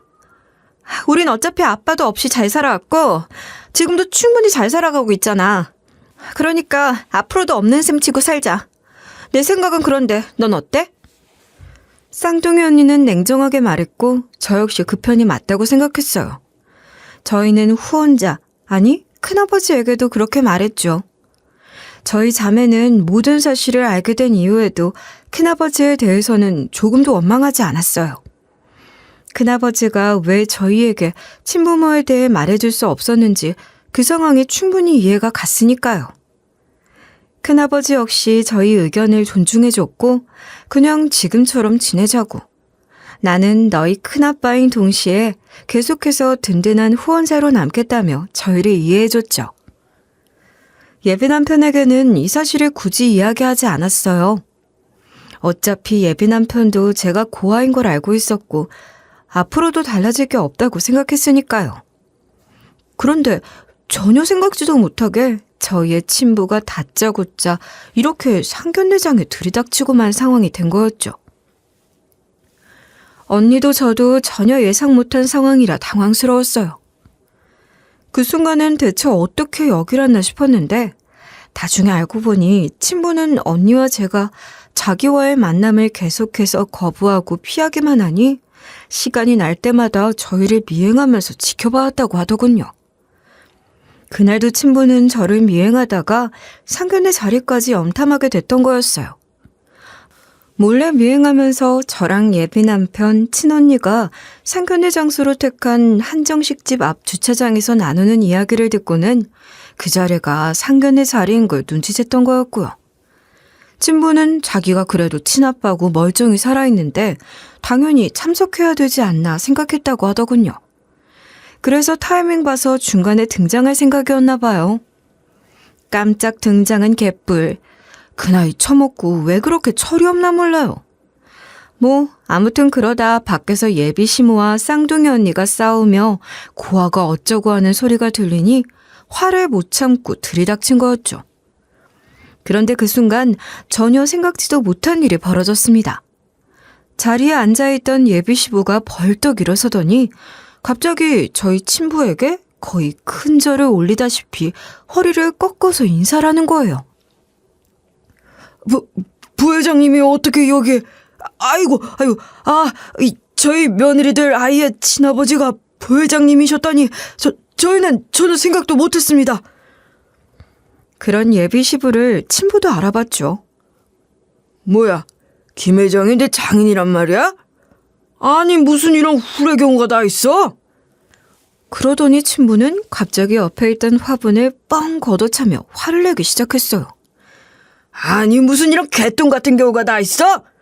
이딴 뭣도 없는 집안이 감히 내 딸한테 이런 대우란 거야? 개박살나서 망하게 생긴 놈들이 어따 대고 우리 딸한테 고아 운운하며 이딴 식으로 굴고 있어? 양심도 없이 말이야. 부도나기 직전인 니네 같은 집안에 내가 내 딸을 보낼 것 같아? 이 양심도 없는 쓰레기 같으니라고 말이야. 친부는 알 수 없는 말들로 예비 시가를 맹 비난하기 시작하며 날뛰어댔어요. 그러니까 뒤늦게 파악하게 된 진상은 이랬습니다. 나름 준재벌급이었던 예비 남편의 집안은 최근 연달아 사업에 실패하면서 크게 휘청이기 시작했고 거의 부도 직전까지 가고만 상황이 됐었나 봐요. 예비 시가와 저희 친가 쪽은 관련 업계에서 같은 직종의 사업을 했는데 이미 예비 시간의 기업 상황이 업계에 아름아름 퍼져나간 뒤라 친아빠도 그 사실을 알고 있었나 보더라고요. 예비 시가 쪽에서는 최대한 기업 뉴스 같은데 이런 내용이 퍼져나가지 않도록 막곤 있었지만 실생활에서 그게 어디 쉽나요? 같은 업계엔 결국 아름아름 퍼질 수밖에 없죠. 알고 보니 내내 이를 물고 반대하던 저를 그쪽에서 갑자기 허락해 준 것도 다 이런 자기네들 상황 때문이었더라고요. 기업이 거의 무너지게 생긴 상황이 되다 보니 예비 남편한테 붙던 내놓으라 하는 집안의 자제들도 소문을 듣고는 더 이상 선볼 생각도 안 하 들어오던 선자리도 다 떨어져 나간 거죠. 그러다 보니 울며 겨자 먹기 식으로 저를 받아줬던 거예요. 고아라서 탐탁진 않지만 저도 사업으로 꽤 일군 게 있고 저희 언니도 의사라 어디 내놔서 부끄럽진 않을 거 아니겠어요? 그러니까 저라도 꽉 부여잡아서 자기네 막내 아들 장가 보내려고 뒤늦게 태도를 바꿔 허락을 해줬던 거였죠. 그런데 예비 남편은 전혀 이런 사정을 몰랐나 봐요. 형, 이게 대체 무슨 소리야? 형은 알고 있었어? 형은 이런 지경이 된 걸 다 알고도 아성을 우리 집에 시집 오게 만드는데 한마디 말도 않고 있었던 거야? 어떻게, 부모님도 아니고 어떻게 형까지 나한테 이럴 수가 있어? 내가 형을 얼마나 믿었는데 그래도 형한테만은 모든 걸 다 터놓고 의지한다고 생각했었는데. 예비 남편은 이게 대체 무슨 얘기냐며 형은 알았냐며 막 화를 내더군요. 사실 저희 예비 남편은 집안 사업에 몸담고 싶지도 않고 자기는 자기 일하고 싶다면서 아예 다른 일을 하고 있었고 회사 일에는 일절 관여를 안 하고 있었거든요. 그러다 보니 저만큼이나 배신감에 휩싸인 상태가 되어버렸죠. 다 됐고, 나 이딴 집에 내 딸 시집 못 보내. 암만 택도 없는 소리지. 내 귀한 딸내미들을 이따위로 대우를 하고 말이야. 어디서 이딴 양아치 같은 놈들이 다 있어? 내 딸한테 고아 우는 애 되면서 말이야. 욕지거리나 해대고. 니들 이 새끼들이 뭐 욕이라도 한 거 없어? 니들한테 모욕한 거 있으면 이 애비한테 다 털어놓으라 이 말이야. 이 애비가 가진 거라곤 돈이랑 이 주먹밖에 없으니 한 방에 다 해결해주마. 젊은 시절 망나니같이 살았다던 친부는 나이가 들어서도 그 버릇이 어디 가지 않은 모양이었어요. 고래고래 고함을 지르며 예비 시가에 욕을 해댔죠. 하지만 예비 시부랑 예비 시모는 아무 말도 못하더군요. 그것도 알고 보니 왜 그랬냐. 예비 시가 쪽에서 친부네 집안에 구원을 요청하고 있는 입장이었기 때문이었던 모양이었어요. 자기네가 완전 망해버릴 위기에 처하니까 어깨를 나란히 하던 주변 회사들에 살려달라고 원조를 요청하고 있었던 모양이었죠. 이런 놈들하고 더는 엮일 것 없다. 집안 망해가는 걸로도 모자라 이딴 사기 결혼까지 하려고 해? 내가 그 꼴은 두 눈 뜨고 못 보지. 니들 똑똑히 두고 봐라. 내가 니들 회사 망하는 꼴을 제대로 보여줄 테니. 화성이, 알아. 둘 다 당장 나와라. 내가 두 눈 시퍼렇게 뜰고 살아있는 한 저딴 집안에 시집 보낼 일은 절대 없을 테니까. 상견례 자리에서 친부는 그렇게 저희 자매를 데리고 나왔고 저도 엉격거려 끌려 나오고 말았죠. 생각지도 못하게 상견례 자리는 그렇게 끝이 나고 말았습니다. 그러자 이후 예비 시가에선 제 쪽에 끊임없이 연락을 해오기 시작했어요. 예비 시모에게 전화가 와서는 매일같이 부탁이 이어졌죠. 예, 아성아, 네가 어떻게 말을 좀 잘해서 너희 친아빠랑 큰아빠한테 얘기 좀 잘해줄 수 없겠니? 혹시 내가 너한테 못되게 군 걸 다 아셔서 그래서 이러시는 거면 그렇다면 내가 석고대자라도 해서 죄를 빌게. 응? 너한테도 정말 미안하다. 그래, 네 말대로 내가 돈 좀 있다고 콧대가 높아 일부러 상처 주려고 그랬다. 내가 못나서 그래. 못나서. 뭐 돈만 있다 뿐이지 잘난 거 하나 없다. 그러니 마음 넓고 많이 배운 네가 이해를 좀 해주면 안 되겠니? 응?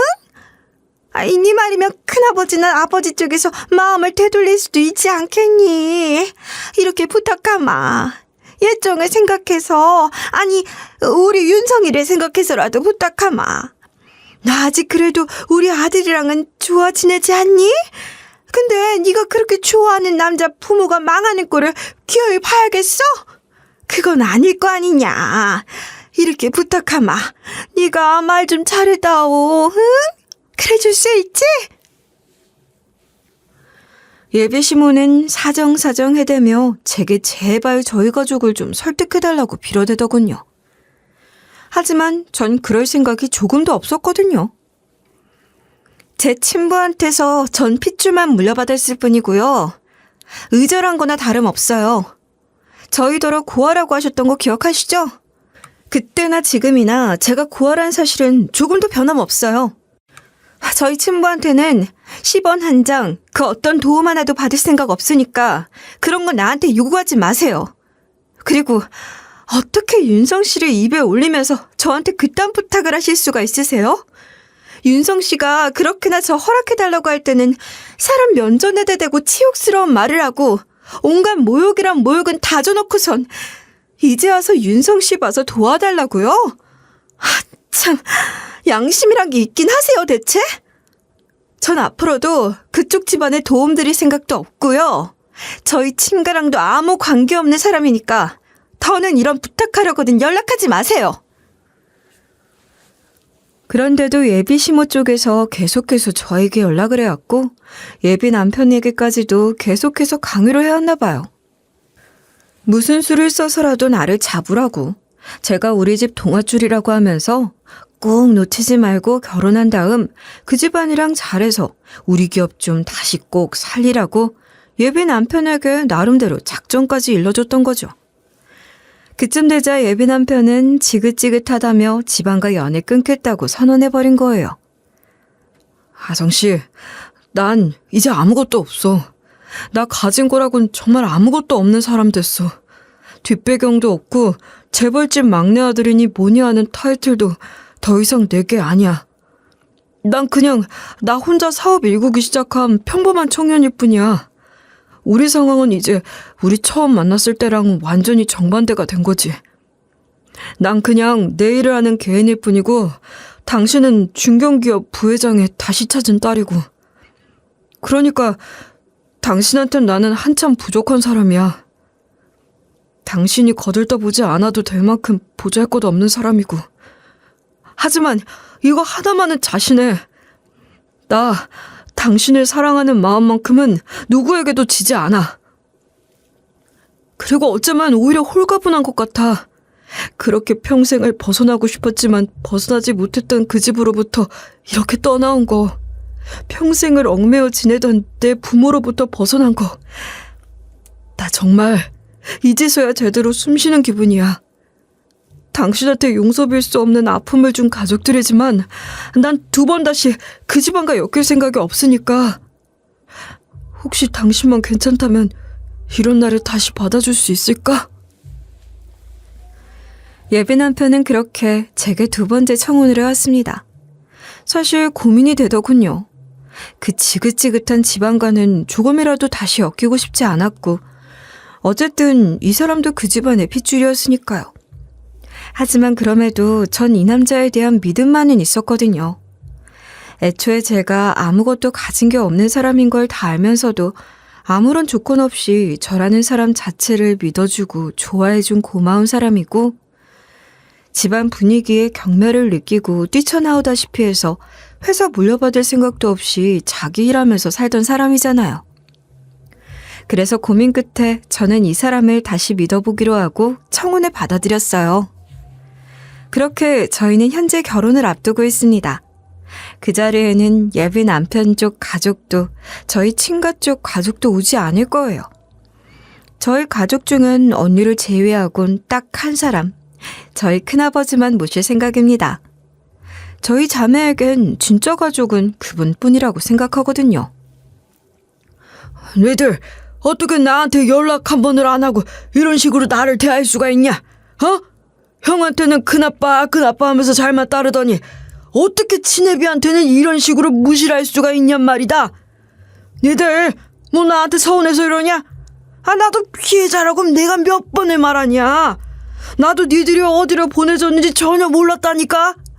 니들 태어났을 때 고작 내가 20살이었다. 앞길 창창한 젊은 남자가 애 둘 떠안고 어떻게 살겠니? 그래서 니들 그렇게 떼어놓을 수밖에 없었다는 걸 왜 이해를 못해줘? 그리고 아니 막말로 그렇게 힘들게 살다가 이제 이렇게 애비도 찾았고 집안도 부자인 거 알았으면 오히려 잘된 일 아니냐? 앞으로 한 자리씩 맡아서 척척 집안 가업 이어가면서 살면 될 일 아니냐 이 소리야. 근데 뭐가 그렇게 뾰루퉁해서는 다 큰 녀석들이 말이야. 애비를 애비 취급도 안 해주고 전화를 피하고 있어? 정말 여전히 양심 없으시네요. 뒤늦게라도 찾아와서 돈다발 내밀면 저희는 옳았구나 얼씨구나 하고 춤이라도 춰야 하나요? 대체 저희를 찾아서 뭘 원하신 건지 모르겠지만 저희는 그쪽한테 고마워할 것도 바라는 것도 아무것도 없거든요. 저희한텐 진짜로 부모가 필요했던 건 지금이 아니라 어린 시절이었어요. 아무것도 모르는 20살이라 우릴 버릴 수밖에 없었다고요? 근데 그때 저희는 고작 1개월 된 갓난아기였거든요. 그런 애들을 고아원에 버려두고 30년을 잘 먹고 잘 살다가 이제 와서 나타나선 부모 노릇하겠다고요? 미안하지만 노 땡큐예요. 우리는 그쪽 도움 없이도 잘 살고 있고요. 그쪽에 없는 편이 오히려 저희 인생엔 훨씬 도움이 될 것 같으니까 이제 제발 더 이상 연락하지 말아주실래요?